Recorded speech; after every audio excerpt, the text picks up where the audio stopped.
The days are bright and filled with pain.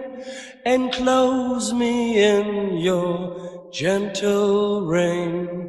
The time you ran was too insane. We'll meet again. We'll meet again.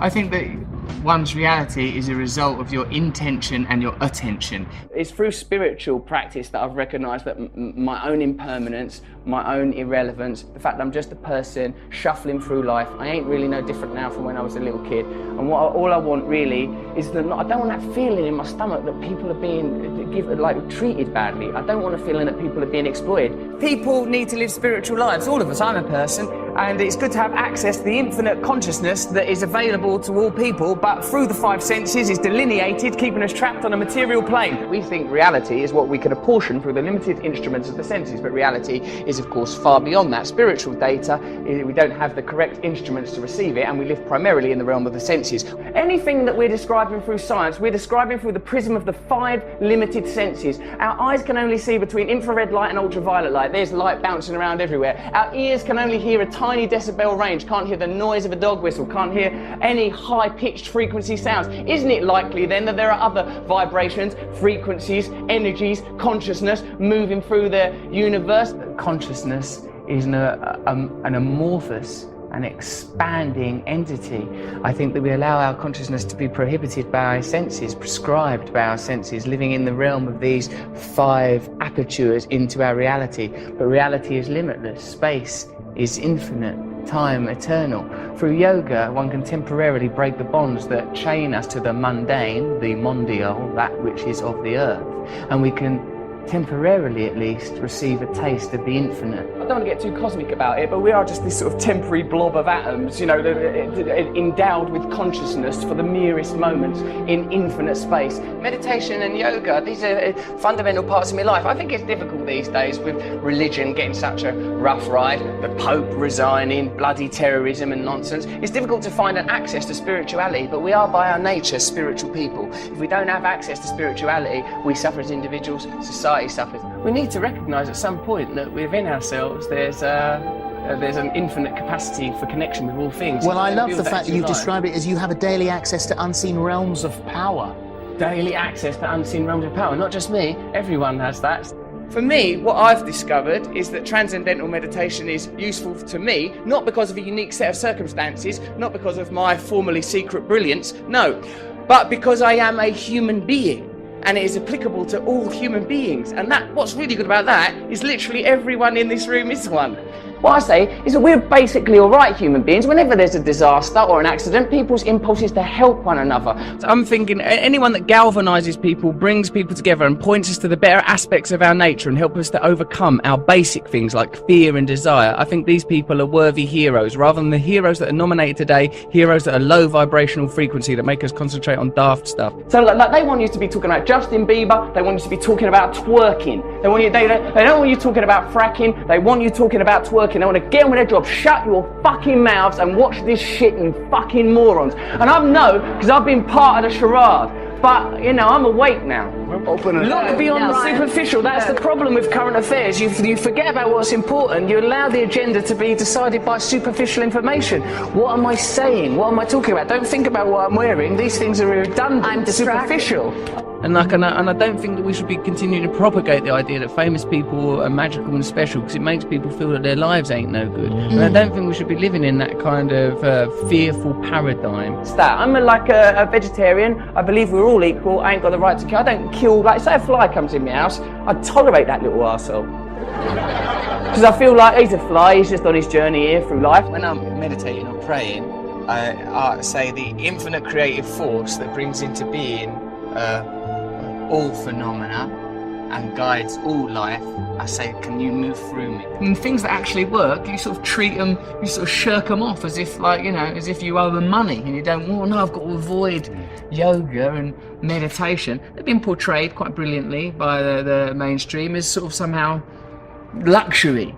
They're into luxury or artificial or superficial. It's absolutely integral. It's absolutely the most authentic thing, more real than any of us. If people are happy, they're happy. They don't need it. If there's not a problem, there's not a problem. But I think if people have some sort of yearning or dissatisfaction or some itchy irritability, then it might be because they're not looking in the right direction for a solution, and that they should look within, and that within them there is a limitless, infinite capacity for bliss through connection to higher things. You cannot define yourself in reference to other external coordinates. You must define yourself internally with your relationship with a higher entity. Think of yourself as a manifestation of some higher thing, some higher frequency. This is the visible realization. And you know that because you can't see atoms, can you? And you certainly can't see the forces that hold atoms together.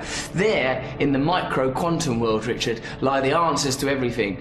We can't understand it with our logical, rational minds, but we feel it intuitively. Get yourself in alignment with that stuff and you beam like the sun. The dead human ape has fulfilled its potential. The dead human ape has not evolved for the last 10,000 years. These are the achievements of the dead human ape. Now we must transform, become enlightened, so that we can access the next realm of consciousness necessary for evolution. Look, God is not something that's about thinking you're better than someone or a reason to have a war with someone. It's that within us, beneath and beyond our identity as human beings, driven by fear and desire, defined by the realm of the senses and the material self, which is transitory, there is a divine self that is connected to all living things, that isn't part of an infinite source of creativity. You could probably describe that using quantum physics or science if you want. I choose to believe in God because I think what that is the recognition that there is divine beauty in all of us, and if we prioritize that over our own selfish material needs, then we will naturally create a culture more in harmony with our planet, and we'll have a chance. I think it's one of the great sadnesses of modern life, because of our disenfranchisement and disillusionment with religion, that we don't have access to these ideas. And yoga and meditation for me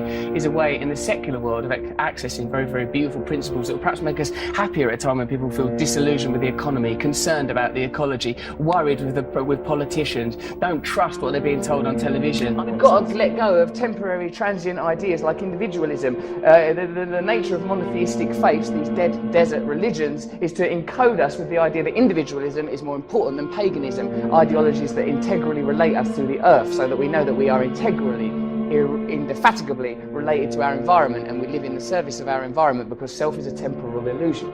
I suppose the ultimate truth is oneness, that this is a temporary illusion, that we are temporarily occupy these flesh puppets. We believe so much in our identities, we believe in our individualism, and I talk as a very sort of egotistical man. Look at my hair, look at these bracelets, look at these ridiculous boots. I'm a person who believes in the nature of my own individualism and my own identity, but on a deeper level I recognise that all these things are transient, and what's important and what's defining are the things that we all share: love, unity, togetherness. As long as we have cultural narratives that eschew these ideas, that suppress these ideas in favour of negative human traits, greed, selfishness, lust, as long as these ideas are promoted, we'll exist in opposition to one another, and we'll be exploitable by corporations that prey upon these negative facets of humanity.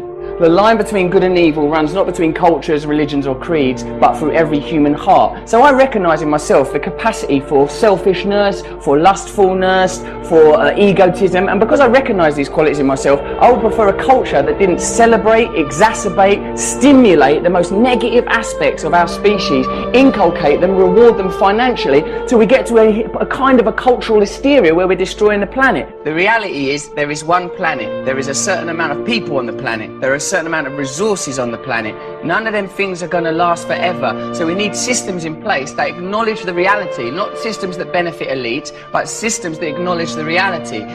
People need to have access to the resources. Can't lie to people so that people in power can continue to augment and grow their own power and satisfaction while normal people are exploited. We need systems that get the resources to the people while respecting the planet. Any system that's detrimental to the planet or detrimental to the people because it helps one or two bods, fuck it off. We're allowed to do that, you know. We are creatures on a planet. We are mammals. Look at the faces of the people that we're being asked to vote for as leaders. Look at them. Look at them. Feel it in your hearts. That ain't who's meant to be leading us. Happiness cannot forever be sustained like some glistening bauble. It's a transitory thing, like a butterfly alighting on Snow White's finger in that bit of Snow White. So, like, you know, I'm happy mostly. I'm happy mostly when I'm being nice to other people. Then I'm happy. You know, when they analyse the semantics consistently through mythology and theology of words like love, God, they find that the common theme, John, is union. That we just want to be connected to something higher. That can be another person, that could be God, that could be a relationship with nature, it could even be a relationship with West Ham United. I think the important thing is to have as the central tenet of your being love, compassion and tolerance. Everyone knows that. You know, like the realisation that this is only a very temporary thing, that the only thing that matters to any of us is love, that everything, that underscoring everything is love. You know, if it's a biological, anatomical human condition, the idea of acquisition and survival of the species, then that 2% that distinguishes us from the great apes, somewhere within that is that divine spark that philosophers have always espoused upon and written about, that somewhere within that's the truth that we're trying to head towards. What it felt to me was like the dissolution of my idea of myself. Like, I felt like separateness evaporated. I felt this tremendous sense of oneness. I find it, I'm quite an erratic thinker, quite an adrenalized person. And like, but through meditation, I felt this sort of beautiful serenity and selfless connection. You know, my sort of tendency towards selfishness, I felt that kind of exposed as a superficial and pointless perspective to have. I felt a very relaxed sense of oneness. I felt love. But basically carry on doing what you're doing, being happy in your heart.